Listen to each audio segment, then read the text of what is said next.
Welcome to part 6, the final part of section 1 of the limited online lectures in beef cattle breeding. We have now come to the part where I will discuss the individual traits or properties that breeding values are available for, or the EBVs are available for users. That would then include stud breeders using it for selection purposes, as well as those buying animals, commercial producers. That can to identify those animals that can make a difference to the profitability of their enterprises. So I would like to kick off by just again defining what we see as production traits. Production traits would mean all those traits that will make a difference in the production efficiency of any beef cattle breeding enterprise or production enterprise. And that will obviously include growth traits, maternal traits, how good a dam, how good a female will be as a dam, looking after calves and so forth. It will also include reproduction traits, its reproduction traits, as well as traits like longevity, efficiency, growth efficiency, but also efficiency of the cow and the cow-calf ratio. It will also mean product quality, carcass quality. So those are all grouped together as production traits. I would like to kick off with the first trait that's related to birth weight. Now, birth weight is also very interesting. It's also a maternally influenced trait. So it's not just the genetics of the calf that will influence its own birth weight, but also the effect or the genetic effect of the dam that will have an effect on the birth weight of the calf. It's an economically important trait. It's linked to difficulty in birth. So contrary to some beliefs that birth weight will not contribute to calving difficulty, there are numerous scientifically proven projects that show that birth weight is the single most biggest contributor to difficult births in cattle. So obviously then it becomes an economically important trait to include in one's arsenal of selection objectives. So it's also highly correlated to other traits along the growth curve. So if you select for any other trait on the growth curve, like weaning weight or yearling weight, any of those traits, there's a tendency, because of the positive genetic correlation, to increase birth weight, and that can be obviously detrimental to calving difficulties. So one should actually then consider that in your breeding program. And if the birth weight is too low, it can also have a detrimental effect on the growth rate later on in life. So in our mind, it's an intermediate trait. So the suggestion is to if you want to include this in your breeding objectives or selection criteria, that you look for a birth weight breeding value index of between 90 and 110, depending on what the genetic level, obviously, of your females are in your herd. So this is a very nice illustration to show the maternal influence of birth weight. This was work that was published way back where experiment was made, reciprocal cross of a Shetland stallion on a Shire mare versus a Shire stallion on a Shetland mare. So what would be the expectancy of the birth weight of the foal that will result from that? So where you have the Shetland stallion on a Shire mare, you end up with a much bigger foal or heavier foal at birth than the other way around, simply because of the effect, the maternal effect that the dam will have limiting the growth of the fetus in a womb. So basically this is an extreme illustration of that. For birth weight, you basically have two factors that will influence the weight of the newborn. The one would be what we call the direct effect, genetic direct effect, but there's also an indirect effect, and that's the maternal effect. So the dam has a genetic tendency to either restrict or not restrict the growth of the fetus prior to birth. And that obviously, so it's possible in this case to have two EBVs, or breeding values, blood breeding values for birth weight. A direct genetic effect and a maternal genetic effect. So obviously then when you think about calving, is you have to include both these effects in a selection objective. The direct effect can also be explained as if you have a bull with a tendency to breed calves with high birth weights, the direct effect would be, irrespective of on what cows you use him or mate him with, you will have high birth weights. The maternal effect would say, are his daughters able to restrict the growth of the fetus or not? So that's a second genetic effect. So the maternal then is defined as the ability of a cow to restrict the growth of a calf before it's born. So irrespective of the bull being used on these cows, they will have the ability to restrict the fetal growth. So, and obviously this will then also reflect in a bull that has a favorable breeding value for this. It will reflect in his daughters. You will obviously not be able to measure that in his sons. Okay, the second maternally influenced trait, and possibly one of the most important traits in beef cattle breeding from an economic perspective, would be weaning weight. So the same happens as with birth weight.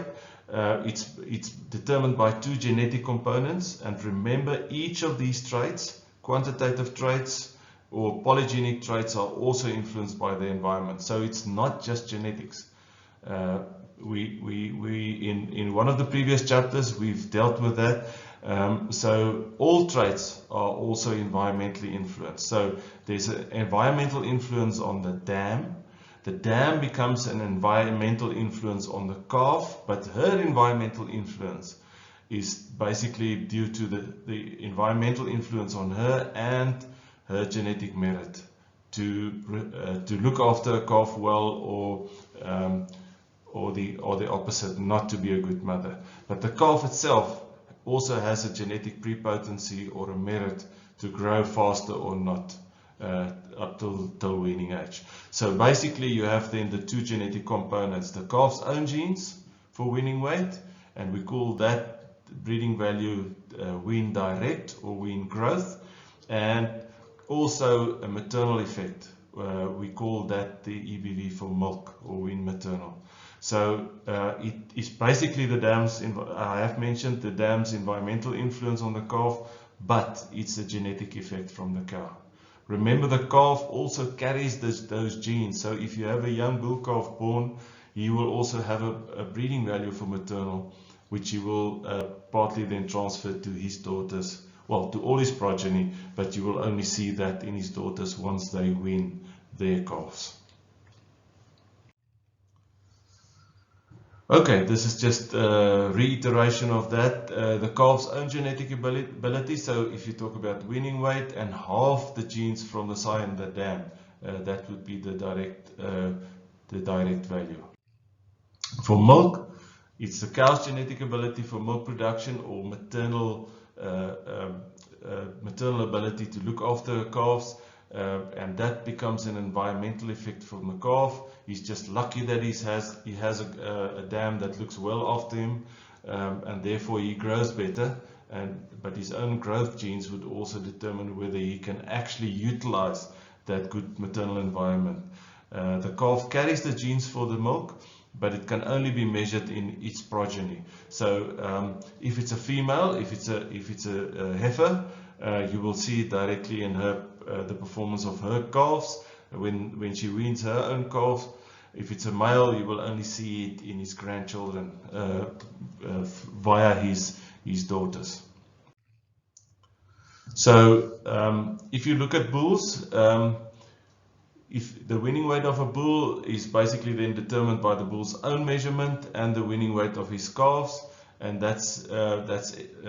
so the accuracy of those breeding values for wean direct will be accurate early in life. So you weigh the bull calf. Remember, you weigh him within the confines of a contemporary group. I would like to refer back to the extreme importance of defining contemporary groups to be able to level the playing field to compare animals for any trait. And then also he will also have a breeding value EBV for milk or maternal ability, and that will only the accuracy would be later in his life once his daughters wean their calves to know whether he's actually at what level would his daughters be in terms of being good mothers for their calves. Good. This is just an illustration of breeding values for two bulls. You will see on the top left hand corner here is what we depict as a bull with low weaning index and therefore a low weaning direct EBV. So low growth bull. Here's our heavy bull. He's got a breeding value, a high breeding value for wean direct for growth rate. So there's obviously they were measured in the same contemporary group. There was a variation, and these two bulls were on the extremes. So what would you expect of the direct progeny of these two bulls? So if we were to randomly make these two bulls to the same group of cows, let's say we draw free semen from them, and we have 200 cows at our disposal, and we just randomly mate those 200 cows with the those 200 cows with the semen, 100 of each of these bulls. What would we expect in terms of the direct progeny of these two bulls? So this is what we will expect. The lighter bull's progeny will weigh lighter on average within the same contemporary group compared to the heavier bull's progeny in the same contemporary group. So that's the direct effect. And this variation is due to differences in growth rate between the two bulls. Okay, if we then again look at the sons of these bulls' progeny performance, weaning performance, and the daughters' weaning performance, we can expect this type of progeny performance. Through this line, it's always a direct effect through the males. So you will have the same tendency that our black bull here with the higher growth rate, his grand progeny will also excel through the line of his male progeny. If he has a low breeding value for maternal or milk, or lower than the other bull, you will see these variation or the performance of the grand progeny through the daughter line will reverse. Unfortunately, you cannot see my pictures in front of the screen here, but you will see that the black bull now, all of a sudden through his daughters, are not the strong one anymore, because his daughters lack in milk production or are not good mothers. So high growth rate, low milk. Through the sons, you will see the growth rate going straight through the daughters. The weaning weight of the daughters' calves, you will see a reversed tendency in terms of weaning weight. Let's take another example. This is an example of a bull with both growth and maternal, and you will see the same tendency through the sons, but on the daughter side, this bull's grand progeny is outperforming the bull that's not giving you growth nor milk. So this is just an illustration how, in terms of breeding value predictions, these two properties, one weight, weaning weight, gives you two breeding values, a direct breeding value and a maternal breeding value. And the maternal breeding value through a sire, only you can only excel 2 generations on through his daughters, not through his sons. Good, that was then, we looked at birth weight with 2 breeding values, a direct one and a maternal one, and we looked at weaning weight, 2 breeding values, a direct growth and a maternal one, or as we call it, milk. So then we have also available post-weaning weight. So the normal practice for a farmer would be to weigh his animals at a year old and or at 18 months old. So in a practical sense, if you have a one breeding season, short breeding season, and you want to weigh your animals post-birth, you can weigh all animals one day. As you wean them at 7 months, you also weigh them at 18 months. So it's a practical thing for beef farmers. And that's why the South African system is such a great system for our production systems. And it's not based on foreign production systems. We've also found that the genetic correlation, remember that these polygenic traits have a property that they are genetically correlated. So we found that genetic correlation is nearly close to 100%, it's 98%. So in essence, this tells us that it's the same set of genes that will control both weights, year-old and 18-month-old weights. So in terms of the presentation of these breeding values to farmers, we present them with the so-called post-weaning weight, irrespective of whether a farmer has measured both traits or just one or the other. Our suggestion is also not to select for extremes in this case, especially too high, because it's also linked to genetically linked or correlated to mature weight, and mature weight obviously would be linked to maintenance requirements of your breeding animals. So this then brings us to mature weight.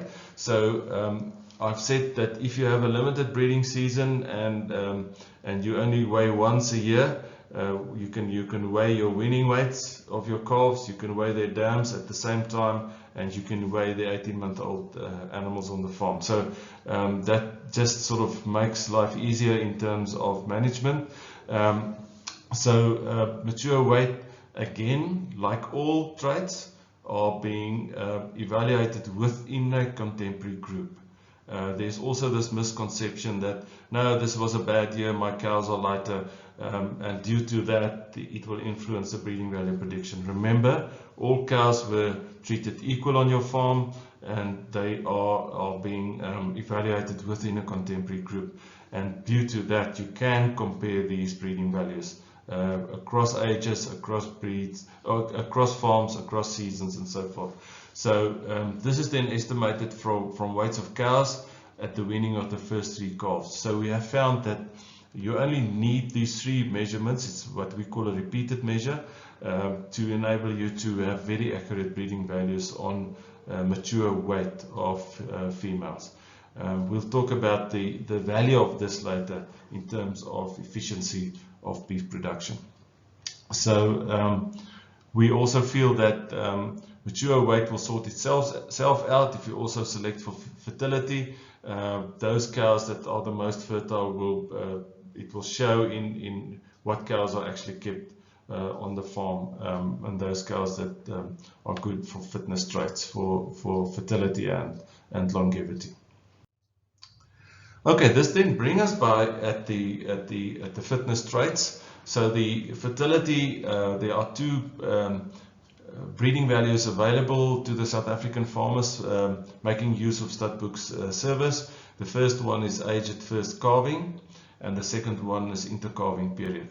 So as the name predicts, the age at first calving would be those females that calve first in the breeding season at a specific age.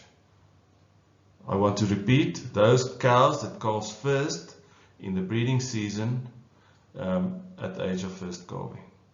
Obviously, if she's mated to a bull and she did not conceive, she will have a much longer period because she's still being assessed within the contemporary group. So you have a group of females being born on the same farm in the same season, and you basically follow them and see, you put the bull to them all at once, which ones they took first, and they will have the best breeding value for age at first calving. The same is true for calving interval or ICP. It's from one calving to the next, given that the bull, these females were exposed to the bull. So those that calve first in the season will have the best ICP breeding values, and obviously those calving last or skipped, even if it's a 6-month skip, will have the worst calving interval breeding values. So the intercalving period is taken is included for the first 3 calving intervals, so it's up to the 4th calf, and that's being there's a breeding value for that. A very important other breeding value that's available to beef cattle farmers or breeders is herd life or longevity. In that case, it's I would say time hurdles that the calf or the progeny of a bull has to pass. So it's from birth, how many of will the animal still be alive at weaning, will the animal still be alive at yearling, and it goes up to a period of 10 years to see how many of those progeny of a bull are still alive or still in the system.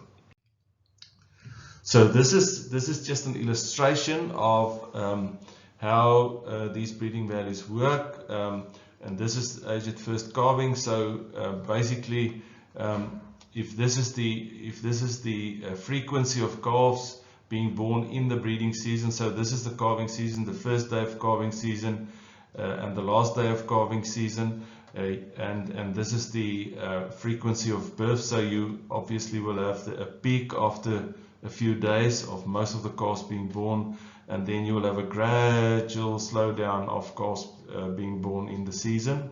So if you have 2 bulls with different breeding values for age at first calving, you will see this greenish brownish graph would be the frequency of the bull with the better EBV or the most favorable EBV. So his daughters will have a tendency to calve earlier in the season than the second bull. You will also see that those that skipped, that did not calve within the season, there's also an additional penalty or penalization being built into the system, and this reddish bull with the reddish graph, you will see there's more of his daughters that were penalized due to not being able to conceive within the calving season. So this is basically an illustration of what this breeding value tells us. So the chances of bull 1's daughters to reconceive is much bigger than the chances of the daughters of bull 2 in this case. So this is basically why this is such an important breeding value in terms of profitability.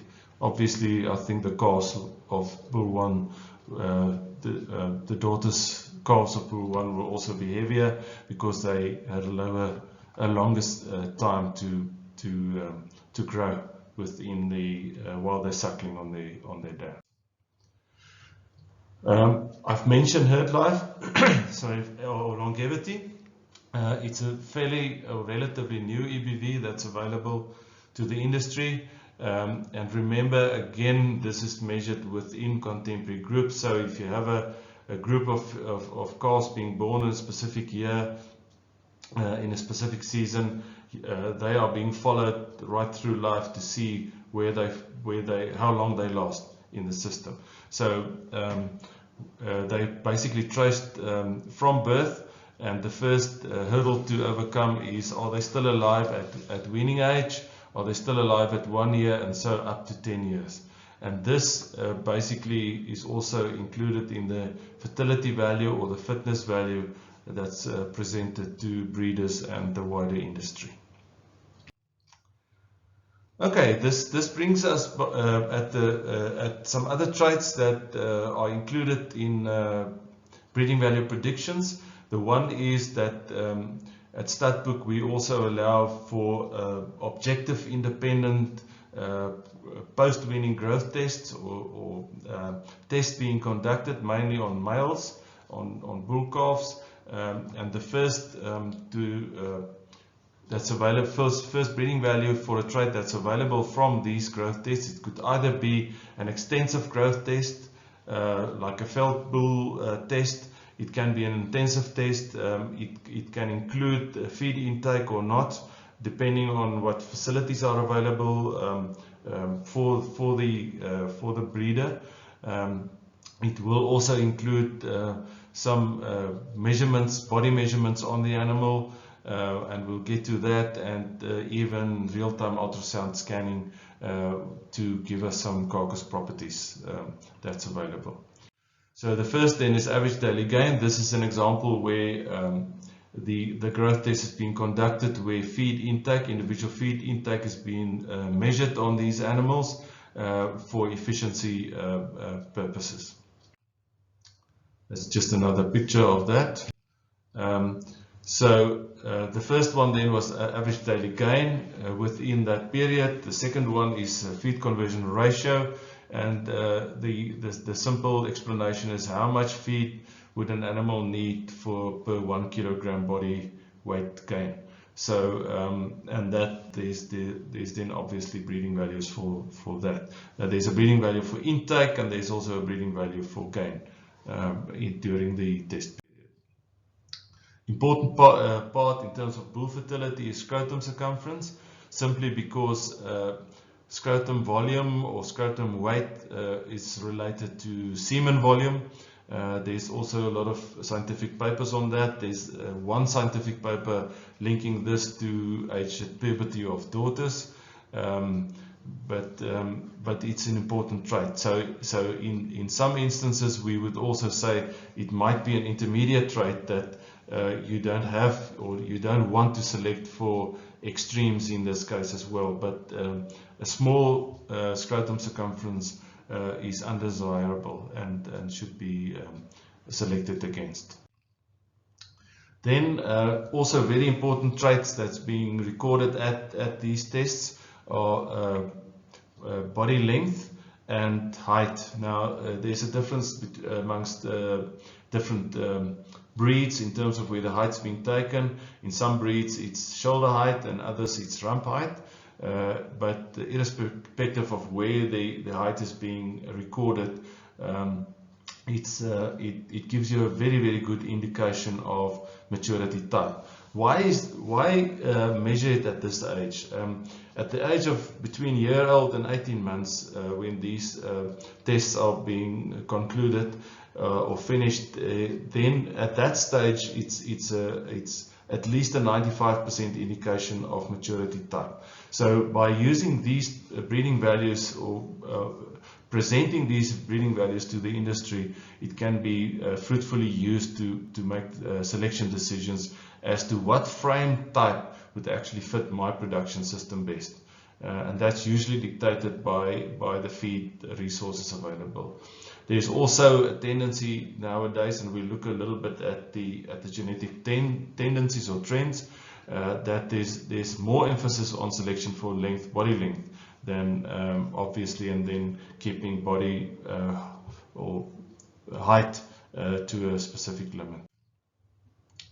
And then on the carcass traits, these are some of our technical advisors measuring using ultrasound scanning on different parts of the body of the animal for subcutaneous fat, eye muscle area, and marbling on the loin area. So this is typically a real-time ultrasound scanned image. You can see it's basically on what we call the longissimus dorsi, or the eye muscle, between the 12th and 13th rib. And you can basically see the fat depth, the subcutaneous fat. You can see the size of the eye muscle, and then these little fat spots in the muscle, intramuscular fat that's also being coined marbling in the meat. So the positions where this is being done is here. You can see on the eye muscle. On one cut on the eye muscle, a cross cut on the eye muscle, the rib eye, and then on the rump for subcutaneous fat. So this is just the eye muscle area. So this is being traced by a mouse. This apparatus has a mouse on it, and it will work out the square centimeters or square millimeters eye muscle area. That's fat depth. You can see there is the fat depth, the subcutaneous fat depth in millimeters. That's also being recorded. And then marbling. This is then the eye muscle, or on the rib eye between the 12th and 13th rib. This little block there, this apparatus will then pick up these little fat spots in the eye muscle area, and it will be expressed as a percentage fat in the muscle, intermuscular fat. Okay, I just want to talk a little bit about selection for growth, some general principles, and this has been mentioned earlier on when we talked about the birth weight and the negative effect selection for growth on the growth curve might have on birth weight, pulling up birth weight if you don't keep that in mind as well. So this is a typical growth curve. This is on the x-axis. It's time since conception, and then weight, cumulative weight on the y-axis. So obviously you have conception and you have birth weight, and then you have the typical S-curve or growth curve up to mature weight. So and that means that we also call this a part-whole relationship. So if you select for any of these traits here in between, you tend to pull up the curve, and so what you should actually aim for is to pull up the curve in the effective growth phase, but to push down the curve on the two extremes. That's at birth weight and mature weight. Why at birth weight? Because that's linked to calving difficulty. We've spoken about that. And why mature weight? Because that's linked to maintenance requirements. So there's one phrase that's also been coined called curve benders. So you should actually try and in this phase, fast growing phase, you should try and have a steep curve, but pushing down on the two extremes. Now this is not as easy as it sounds, but there are animals conforming to these type of genetic merit for these traits, and that should be in my mind, should be one of the strategies one should use. The other strategy is to also focus very much on other traits such as fertility, or what we call the fitness traits. Survivability and fertility would be our fitness traits, and those traits are available. Genetic merit or EBVs are available for those traits, so you have to include them in your breeding objectives to enable you to select the most efficient animals in your breeding system. I have mentioned earlier on in the other parts that obviously we work with polygenic traits. That means that they will have a heritability, and a heritability, just to remind you, is the ratio of the genetic merit, the variation caused by genetic merit differences amongst animals divided by the total variance that we observe or measure. So this is just an example of some, and this is breed specific or population specific. That birth direct around about 30%, growth rate up till weaning around about 25%. You will see the post-weaning traits just about the same as the pre-weaning for growth rate. And here's that high correlation between 18 months and year old, 96%, meaning that you can actually treat it as one trait.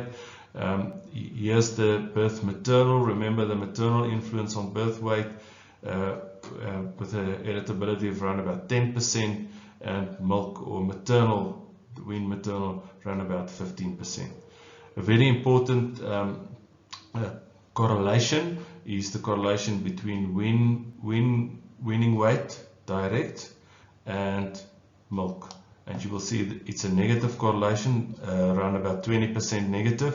That means if you don't keep tabs on both, if you only select for growth, you are going to have a negative effect, an undesirable effect, a correlated response for milk. So you need to have them both in your selection programs to enable you to make progress for both. This is a very important aspect of beef cattle breeding. In the first place, we breed beef cattle. That means they have to grow. It's nonsense that you can only select for fitness traits and think you're breeding beef cattle. They have to grow, they have to have enough muscle, and they have to have a good dressing percentage. But if they don't reproduce, you won't have enough progeny. If they don't last long in terms of fitness trait, it will put pressure on your selection pressure, and if they don't, they're not good mothers. They will not raise their calves, and the calves will not be able to fulfill their potential for growth. These are the heritabilities and genetic correlations for fertility, female fertility. You will see age at first calving, AFC. The heritability is in the order of just over 20%. The first calving interval 13%, then it gradually goes down, meaning that there's a higher environmental influence on the second and third calving interval. Luckily, all these correlations are positive, so it means that low positive amongst the calving interval breeding values. The problem is that there's also a positive correlation between age at first calving, luckily there's a positive correlation there as well. So that means that there will be no detriment if you select for one or the other in terms of your breeding program. Mature weight, you see the mature weight, the heritability is in the order of 40%, highly heritable, so it's possible to make quick genetic progress. If in your breeding program you've bred your cows too big, you can bring them back in size, and so forth. And the genetic correlations are also very high amongst them.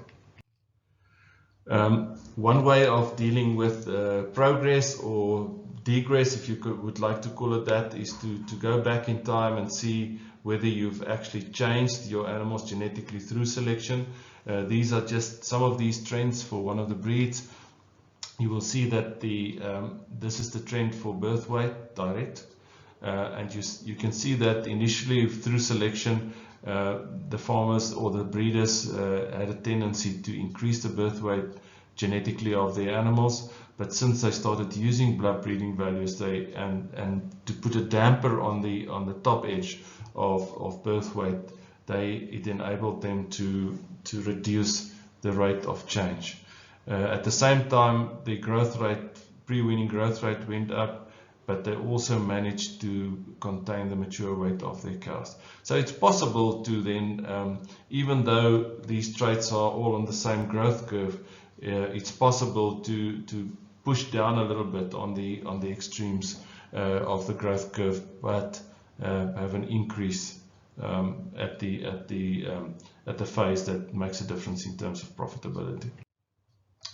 So this then brings us at the end of part 6, and that's the final part of section 1 of beef cattle breeding. We will soon also continue with the section 2 that deals much more with breeding objectives and how do you practically make a decision in terms of selection of beef cattle. Thank you for your attention. All the best with your studies and following this series. Thank you very much.